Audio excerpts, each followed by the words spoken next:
कैसे हैं आप सब। Welcome to Adishri publication and मैं आपके सिस्टी की फैकल्टी और हम अपने सिस्टी के सारे चैप्टर्स को कवर कर रहे हैं। आज हम पढ़ेंगे बच्चों chapter 4 which is your the northern plains. ठीक है, let us talk about the curricular goals. In this chapter, we will identify the extent and rivers of the northern plains. We will understand their fertility and agricultural importance, and we will learn how rivers shape life and economy in the region. In this chapter, let us talk about the chapter highlight. So, बच्चों, we will learn about the northern plains, river basins, Sutlej basin, Ganga river basin, and the Brahmaputra basin. ठीक है, तो इसके अंदर हम northern plains को समझने वाले हैं। ये है आपका नॉर्दर्न प्लेन का एरिया, जो कि आप इस मैप में देख सकते हैं। ठीक है बच्चों, तो बेसिकली ये आपका नॉर्दर्न प्लेन है जहां पे आपकी खेती होती है पूरे देश, और जिसके अंदर आपके इंपॉर्टेंट नॉर्दर्न स्टेट्स भी कवर होते हैं। ठीक है, हिमालय के जस्ट नीचे वाला रीजन है नॉर्दर्न प्लेन, जहां पे बहुत सारी जो नदियां हैं वो बह के आती हैं। ठीक है बच्चों, और इसीलिए बहुत सारी नदियों के बहने की वजह से यहाँ की जो सॉइल होती है वो हो जाती है आपकी बहुत ज्यादा फर्टाइल। ठीक है, जिस और जो फाइन जो सिल्ट भी आता है नदियों के साथ उसे हम एलुवियम कहते हैं। जो फाइन नदियों के साथ जो सिल्ट आता है बच्चों उसे हम एलुवियम कहते हैं, और इससे जो धरती है वो बहुत फर्टाइल हो जाती है और यहाँ पे अच्छे क्रॉप जो है वो ग्रो होते हैं। रिवर बेसिन की बात कर लेते हैं।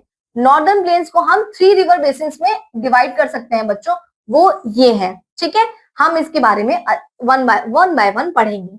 Now let us talk about Sutlej basin. Sutlej जो रिवर है वो आपकी बहती है, मेन ट्रिब्यूटरी है आपकी। ठीक है, सतलज जो है वो आपकी बहती है हिमालय से, जिसकी मेन ट्रिब्यूटरीज है ब्यास, जो कि साउथ वेस्ट की तरफ ज्वाइन करती है उसको इंडस रिवर में जाके पाकिस्तान के अंदर। ठीक है, सतलज जो है आपकी ऐसे बह रही है, फिर वो पाकिस्तान में एंटर कर देती है।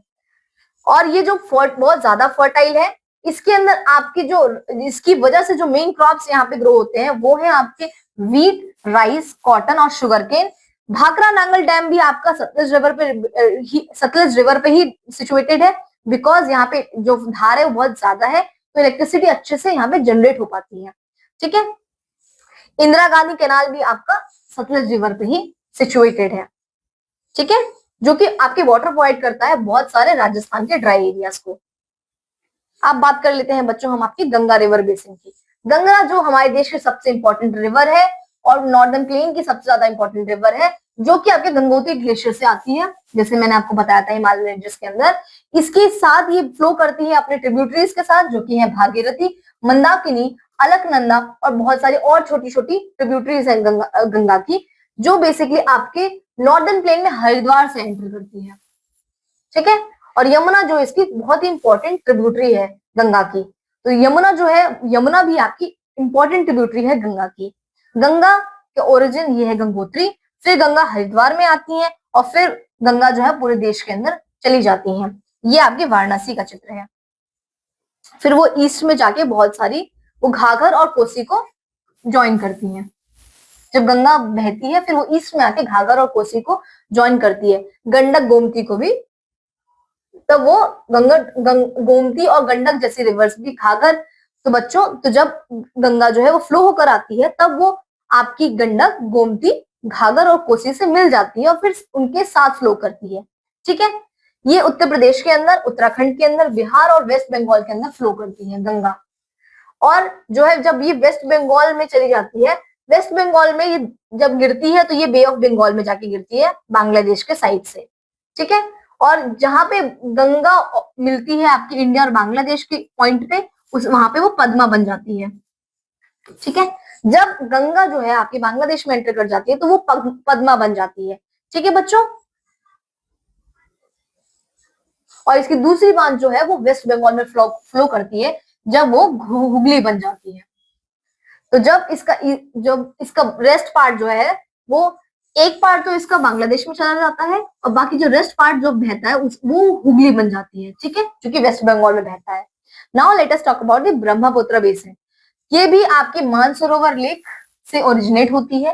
ठीक है, ये एक लॉन्ग डिस्टेंस कवर करती है। बेसिकली ये चाइना में ओरिजिनेट होती है और फिर इंडिया में ट्रेवल करती है, अरुणाचल प्रदेश के स्टेट के द्वारा एंटर करती है। ठीक है, और फिर ये हमारे देश में एंटर होके बांग्लादेश के अंदर गिर जाती है। ब्रह्मपुत्र और गंगा रिवर जो है वो लार्जेस्ट डेल्टा फॉर्म करती है हमारे देश के अंदर। ठीक है, बे ऑफ बंगाल में गिरने से पहले, जिसे हम कहते हैं सुंदरबन डेल्टा। ठीक है बच्चों, जो कि हमारे लिए बहुत इंपॉर्टेंट डेल्टा है, क्योंकि यहाँ पे ये हमारे देश की जो फिजिकल फीचर है उसको और बढ़ावा देता है। सो बेसिकली हमारा जो ईस्टर्न पार्ट है उसके अंदर हैवी रेन्स होती हैं वेस्टर्न पार्ट से। ठीक है, क्योंकि हमारे पास ये डेल्टा है, क्योंकि हमारे पास जो रिवर्स है वो ईस्टर्न पार्ट में फ्लो हो रही है, हमारी जो इंपॉर्टेंट रिवर्स है वो ईस्टर्न पार्ट में फ्लो हो रही है, इसीलिए हमारे पास जो हैवी रेनफॉल होती है वो हैवी होती है हमारे ईस्टर्न पार्ट में सबसे ज्यादा।